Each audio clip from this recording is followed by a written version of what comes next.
Bom dia a todos. Vamos dar início à nossa quinta aula. Hoje vamos falar um pouquinho sobre funções orgânicas, agora referendo a alguns exemplos menos comuns, né? Assim, das funções assim mais comumente faladas, como a gente já viu, álcool, éter, éster. Nós vamos falar de funções orgânicas que têm a presença de enxofre. Normalmente se estuda muito as que têm presença de oxigênio e hidrogênio, que a gente já viu. Mas hoje vamos ver as que têm presença de enxofre, bem como aquelas que têm presença de metais. Tá bom? Então vamos dar início à nossa aula, primeiro falando sobre os ácidos sulfônicos. Como o próprio nome diz, são compostos orgânicos que são derivados do ácido sulfônico, um ácido inorgânico. Então, nós temos aqui que, a partir desse ácido, pode-se tirar ali o hidrogênio e substituí-lo por uma função, por um radical, uma cadeia carbônica.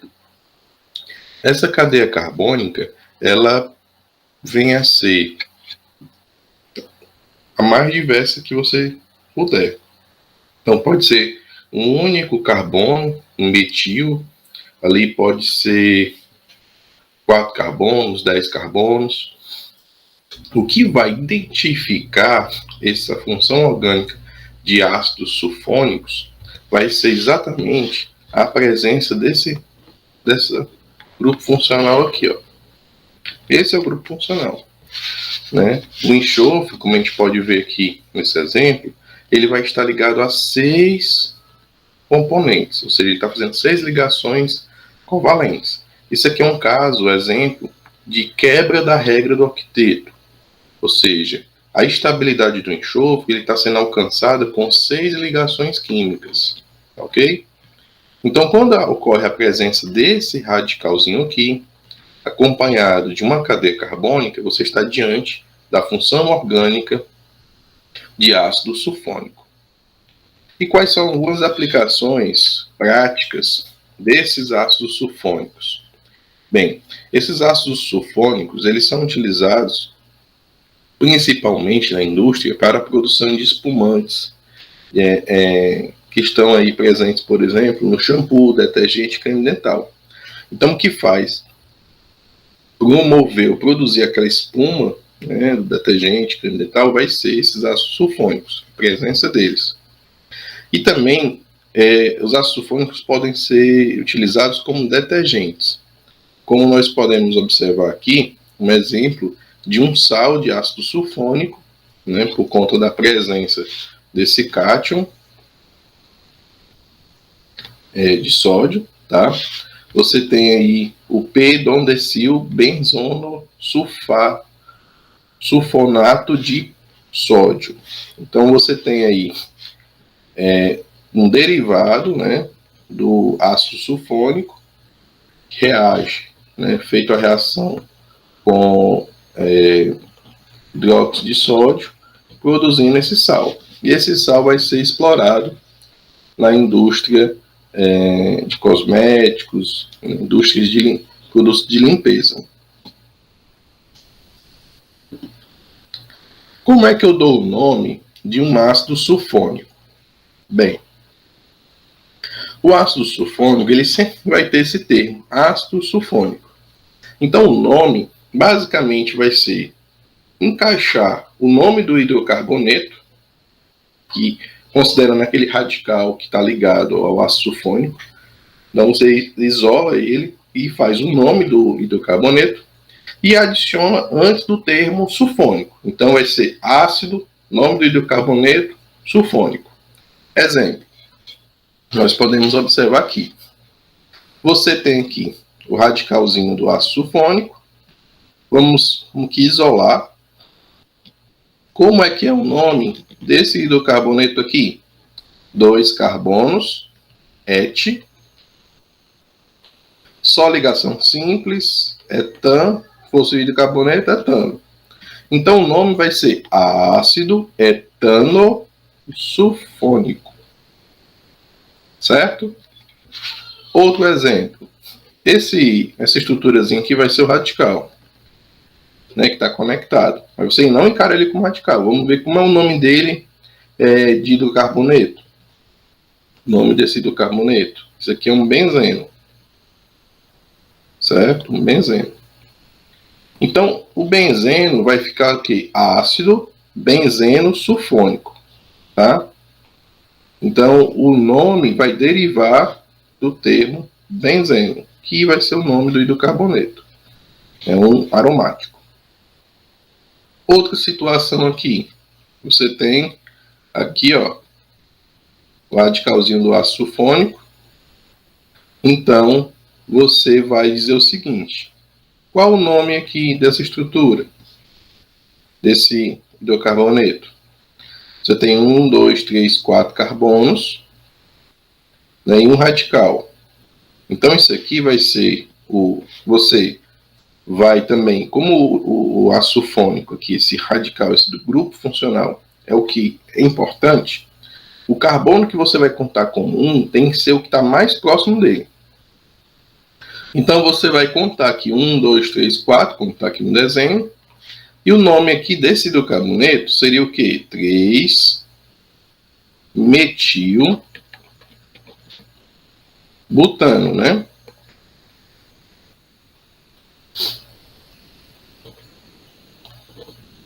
Ok. Mas, perceba que esse ácido sulfônico, ele poderia estar conectado no carbono 1, no 2. Então, como existe essa possibilidade, você vai dizer que isso aqui vai ser o ácido metilbutano. Aí você vai colocar a posição do radical que caracteriza o ácido sulfônico e vai adicionar o termo sulfônico. Tá joia? Então, esses 3 casos aqui nos ajudam a ver como aplicar essa regrinha aí sobre nomenclatura de ácido sulfônico. Mas vamos tentar mais, vamos ver um pouquinho na prática, por meio de alguns exemplos. Olha essa questão. Indica o nome oficial das moléculas abaixo. Todas as moléculas são ácidos sulfônicos. Eu consigo perceber aqui pelo radical, tá bom?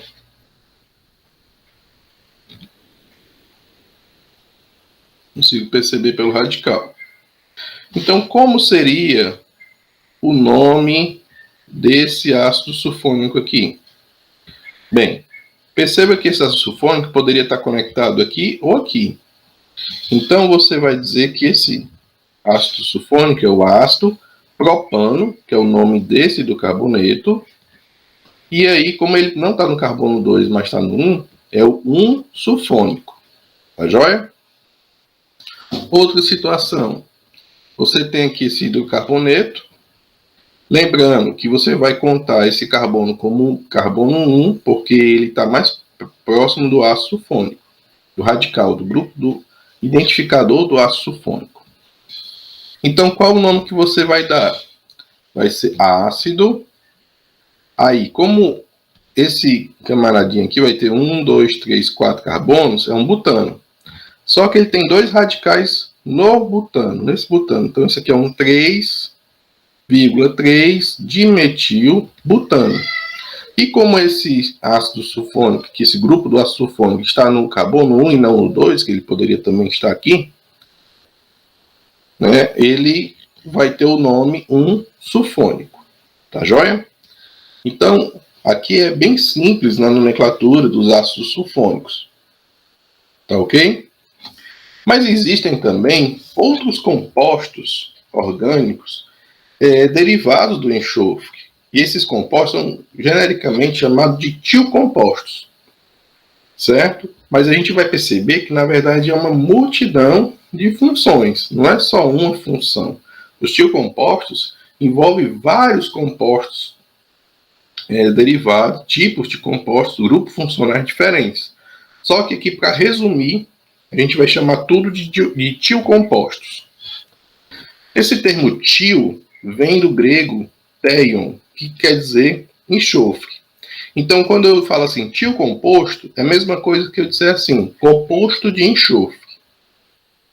E Lembre que, por exemplo, quando a gente tinha lá um álcool, o que é que caracteriza um álcool? Vou colocar aqui bem do lado para você perceber. Um álcool é caracterizado por uma hidroxila. O que caracteriza um fenol? É uma hidroxila ligado a um aromático. Vou botar um A aqui para representar o aromático. O que é que identifica uma cetona? Uma cetona é um grupo carbonila, sim, ligado a outros carbonos, né? Tem que ter carbono dos dois lados, radicais, 1 e 2. E o que é que caracteriza um éster? É quando o oxigênio é um heteroátomo, né? Ele fica no meio da cadeia, tá certo? Então, lembre que o enxofre é da mesma família aí do oxigênio. Lembra daquela regrinha para decorar nome de família? Os 7 porquinhos. Então, o O é o oxigênio, o S vai ser o enxofre. E o enxofre, pessoal, ele pode substituir todos esses átomos aqui de oxigênio. Então, se eu substituo esse por enxofre, esse oxigênio por enxofre, eu não tenho um álcool, eu tenho um tiol. Se eu substituo esse oxigênio por enxofre, eu tenho um tiofenol. Se eu substituo esse oxigênio por enxofre, eu vou ter um tioéster. E se eu substituir esse oxigênio aqui por um enxofre, eu vou ter um tiocetona. Então, o termo tio ele vai ser aplicado a todos esses compostos que tinham oxigênio.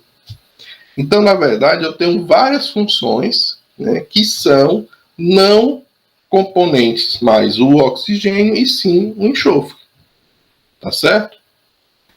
Mas a gente acaba resumindo isso como funções de enxofre, ou funções compostas de enxofre, que no caso são os tiocompostos. Então nós vamos aprender aqui algumas formas de dar uma nomenclatura, né, para alguns exemplos desses tiocompostos, e entender um pouquinho a função, né, a aplicabilidade econômica na natureza sobre eles. Tá joia?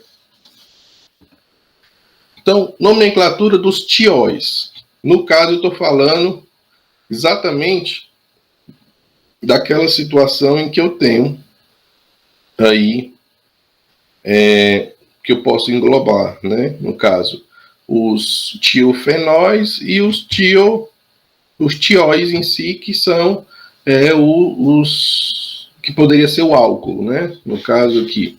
Porque, por exemplo, eu tenho um benzeno-tiol. Aqui seria, se fosse um oxigênio, aqui seria um fenol. E se aqui fosse um oxigênio, seria um álcool.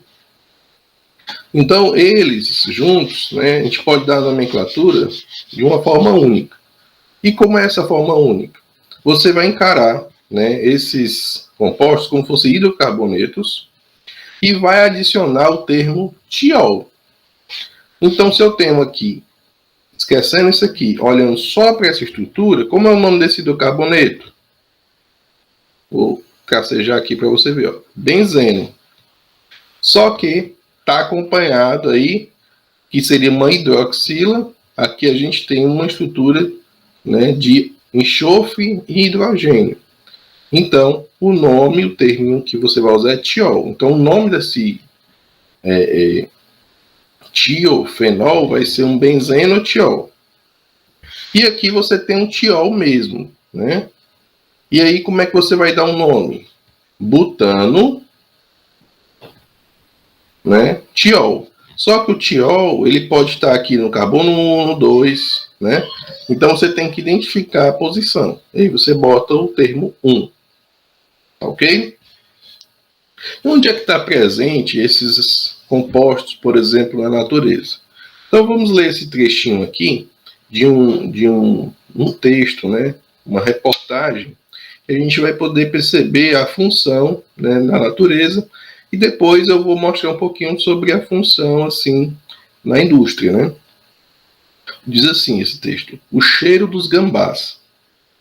O fedor vem da secreção de 2 glândulas que o animal possui abaixo da cauda. O líquido liberado é chamado butilmercaptana, e essas glândulas só entram em ação quando o gambá está irritado e se sente ameaçado. Trata-se de uma excelente arma de defesa que consegue manter à distância a maioria dos predadores. Quando está no cio, a fêmea também exala o mesmo odor. Fora isso, eles normalmente não apresentam esse cheiro insuportável, diz a bióloga Fátima Viveiros Valente. A maioria avisa ao inimigo que é melhor cair fora, batendo a pata no chão ou ficando em pé sobre as patas traseiras, antes de se virar para trás e soltar um esguicho de fétida secreção amarela que alcança quase 4 metros. Mas o incrível é que essa substância é utilizada pela indústria de perfumes.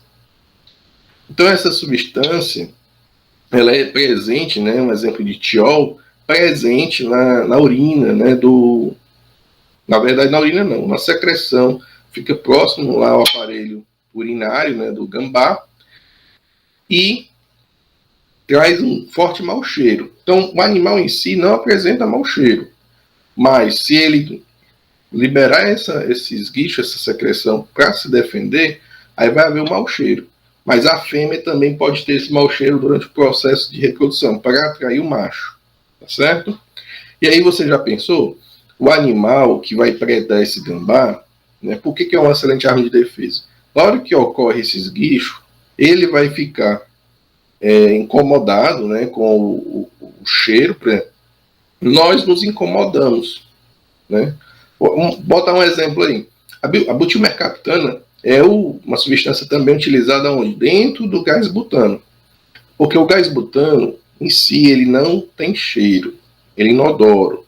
Então, você chegaria na sua casa, por exemplo, o gás podia estar vazando na casa inteira, você acenderia uma luz, um fogo, e explodiria a casa sem saber de nada. Então, foi colocada essa substância para quando o gás vazar, a pessoa perceber. E você já deve ter sentido o aroma, né, o cheiro aí de um gás vazando. É um mau cheiro, um cheiro desagradável. Então esse cheiro, né, no caso do gambá, é bem mais potencializado. Aí você já pensou, por exemplo, uma raposa, um lobo, um animal assim que vai predar o gambá, receber esse esguicho, né, ele vai ficar incomodado. E ainda mais porque o olfato deles é muito mais apurado do que o nosso. E outro detalhe, outro detalhe é que o olfato prejudicado permite que o animal também fuja. E ele não vai conseguir rastrear, né?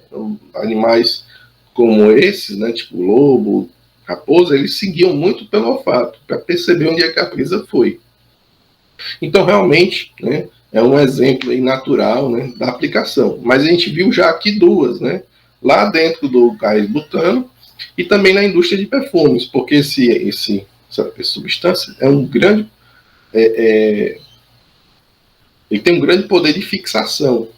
Então, isso pode ser, né, manipulado, né, como fixador de perfumes.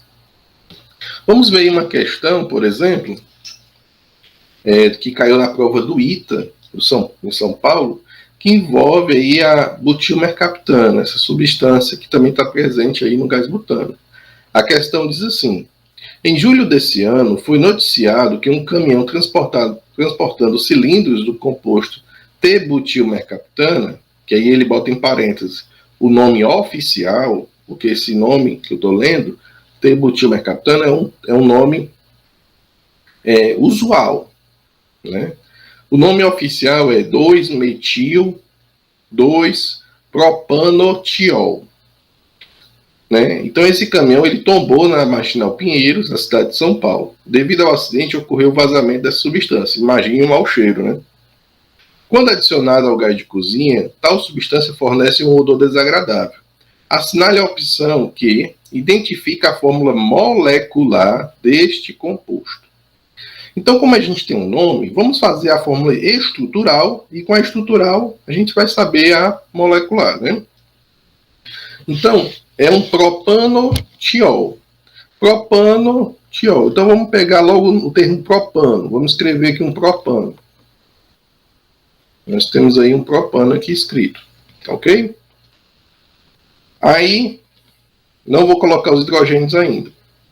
No carbono 2, que é esse do centro, você tem um metil, CH3. E nesse mesmo carbono aqui no centro, porque ele diz que é o 2-propanotiol, você vai ter o grupo aí tiol, que é o SH. Então, esse carbono ele tem uma ligação, precisa de 3 hidrogênios aqui. E esse carbono também só tem uma ligação, então precisa de 3 hidrogênios aqui. Agora é só resumir, né, em termos de fórmula molecular. Então, como a gente pode observar, nós temos aqui 1, 2, 3 hidroxilas. Então, olhando aqui para a estrutura, ele está mostrando que todos esses compostos têm 3 hidroxilas. Ó. Só a primeira parte, até esse 3 aqui. Ó. E o que é que compõe o restante? Esse terminho aqui. Ó. Então, o que vai a estrutura vai ser o quê? CH3. Isso aqui 3 vezes. E depois vai ser um CSH. Então, a fórmula que tem essa estruturazinha é a letra B de bola. Tá ok? Bem simples. Mas foi uma questão do ITA. Por que acaba sendo difícil? Um pouco difícil. Porque não se fala muito, pessoal, dos tiocompostos nas escolas, né? Tem se mudado um pouco esses conceitos, né? Explorado mais. Muitas pessoas, por exemplo, eu mesmo, quando eu estudei, não vi nenhum tiocomposto na escola. Fui saber disso, alguma coisa, na faculdade. Ok? Então vamos lá. Compostos organometálicos. Então, o que são compostos organometálicos? Que a gente vai falar agora de um outro grupo que também é pouco falado, né? Mas é importante a gente ter uma ideia. Esses compostos organometálicos são compostos orgânicos que têm a presença de um metal. E esse metal ele vai estar conectado a essa estrutura, essa molécula, por meio de ligação covalente, viu? Então, esse metal pode ser o zinco, lítio, potássio, chumbo, mercúrio. E o metal, ele vai ser a ponto de união da estrutura, né, da molécula. Por exemplo, quem lembra aí da clorofila, né? Se fala clorofila e tal, e outras substâncias do nosso corpo também, são organometálicos, porque o metal ele vai estar conectado a cadeias, né, carbônicas. Então você tem aqui como exemplo, né, o esqueminha básico, que vai ser o quê? Um radical qualquer ligado ao metal. Claro que se esse metal ele for capaz de fazer 2 ligações, aí vai ter outro radical. Por exemplo, eu tenho aqui, ó, esse metal com um radical só. Esse metal alumínio ele pode ter 3. O chumbo pode ter até 4. Tá ok? Então, como é que eu dou o nome dos organometálicos, né? Você vai dizer o nome do metal, né? E antes você vai dar o nome do grupo orgânico. Só que esse grupo orgânico, você vai dar ele como se fosse um radical. Então, por exemplo, isso aqui seria 1, 2, 3, 4, but. Como é 4, você vai entender que é como se fosse um radical. Aqui o metal vai ser como se fosse a cadeia principal. Então, vai ser o butil lítio. Aqui o exemplo. Só tem o lítio com um metil. Então, metil lítio. O alumínio. Aqui ele está ligado a 1, 2, 3 radicais. Todos os 3 são o quê? Etis. Né? São etil. Então, é um trietil alumínio. Esse chumbo está ligado a 4 radicais também etil. Então, é um tetraetil chumbo. Ah, professor, mas se, por exemplo, aqui fosse um propil, né, tivesse ligado assim, ó, CH3 aqui fosse um 2, né? Então você ia dizer o seguinte, que ia ser seguindo aí a ordem alfabética, né? Você seria um dietil propil alumínio. Repetindo, dietil propil alumínio. Ah, professor, se fosse tudo diferente, se aqui fosse um metil, aí você vai seguir a ordem alfabética, né? Então, etil, metil, propil, alumínio. Tá joia? E aí, só para falar um pouquinho desse tetra etil de chumbo, né? O tetraetil chumbo, ele era muito utilizado no passado como antidetonante de gasolina. Então, era um composto que evitava, né, que a gasolina explodisse dentro do nosso tanque, no tanque do carro, né? Nosso tanque não, né? Tanque do carro. E esse material era muito bom para a gasolina porque ele aumentava até a octanagem, né? Então, a gasolina, ela conseguia na explosão render mais força, né?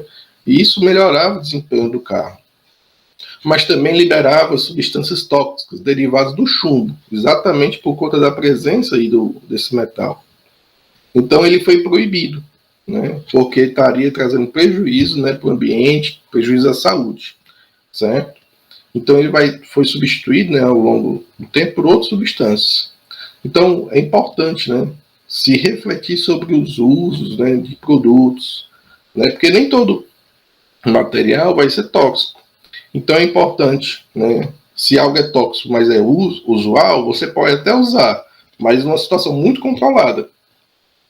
Quando a situação não pode ser controlada, ou seja, que gases vão ser dispersos, por exemplo, você tem que pensar bem, né? E mudar essa forma de uso, né?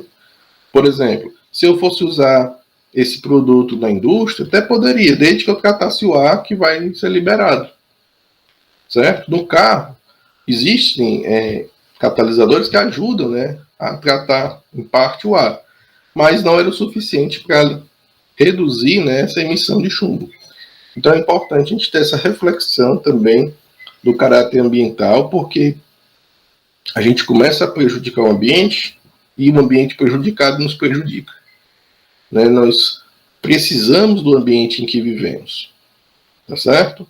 Por que eu não estou falando meio ambiente? Só abrindo uma aspa. Pessoal, esse termo meio ambiente é um tanto redundante, né? Eu não gosto de usar. Ou é meio ou é ambiente. Meio não é ambiente, ambiente não é meio. Então, o que tem a ver eu falar meio ambiente? Então, é um jargão que já ficou acostumado, né? Mas, na verdade, é o nosso ambiente. O ambiente natural, né? O meio em que vivemos.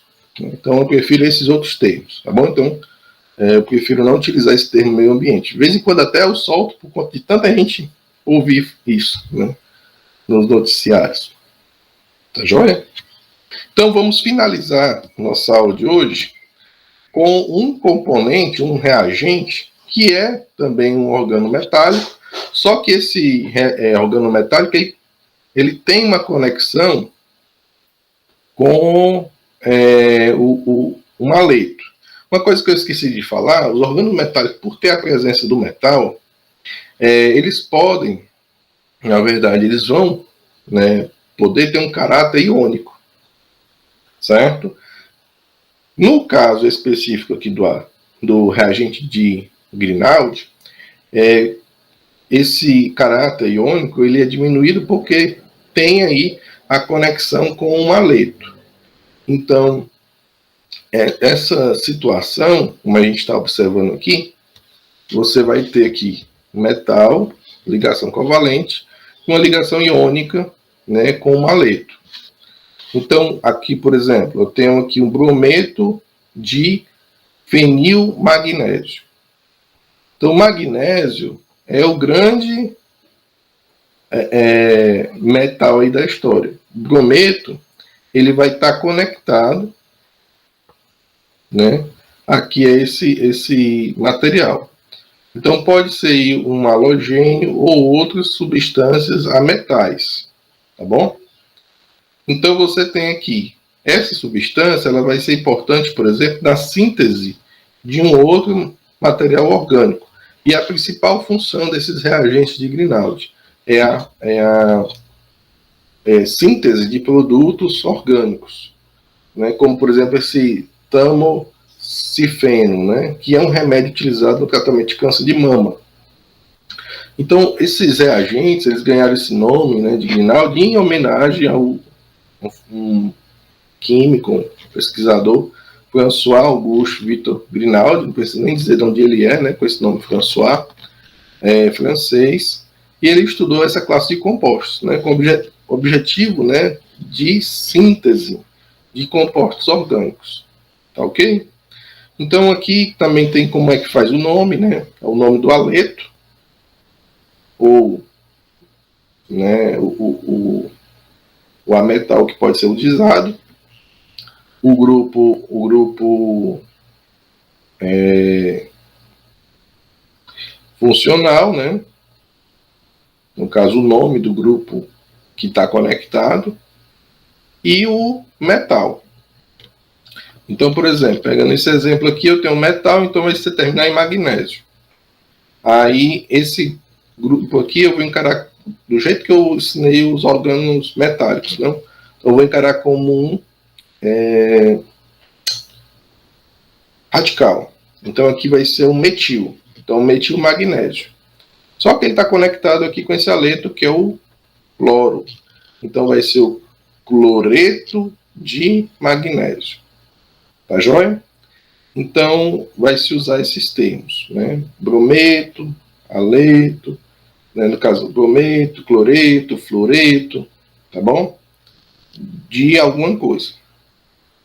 Então, basicamente, né, vai ser a junção aí de um halogênio, família 17, normalmente vai ser eles, vai ter aí o metal e vai ter a cadeia carbônica.